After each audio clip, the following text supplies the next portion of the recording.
Hello mga kamamsi, eto magluluto ako ng spare ribs, braised spare ribs.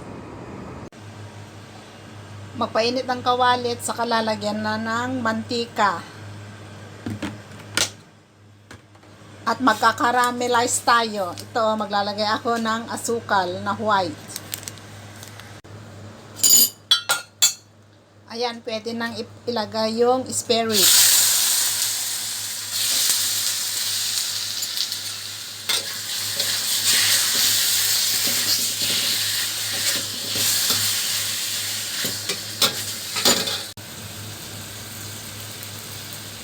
At isunod na yung mga sangkap, lalagyan ng bay leaves, ginger, cinnamon stick, star anise, at saka red onion.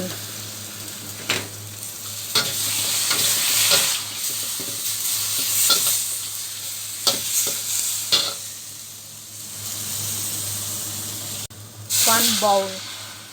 Yung tamang-tamang makuberan lahat ng karne. Ito na, tatakpan natin at lutuin ng 45 minutes.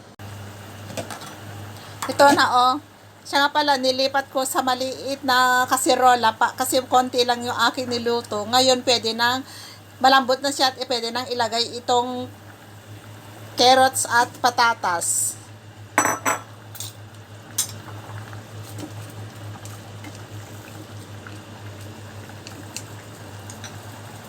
Takpan muna. Luto na. At aking itra-transfer na sa aking plate. Ito. Wow. Lambot. Ito.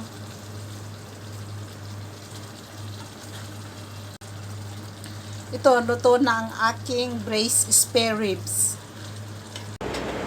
Ito, luto na. Ilalagay ko na dito sa aking plato.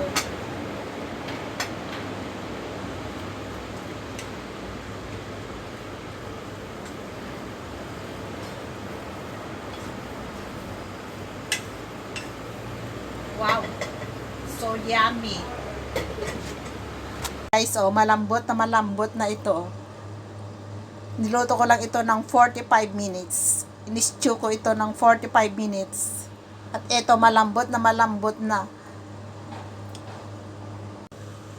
Hanggang dito na lang ang aking pagluluto. Kita-kits ulit tayo sa susunod na aking pagluluto.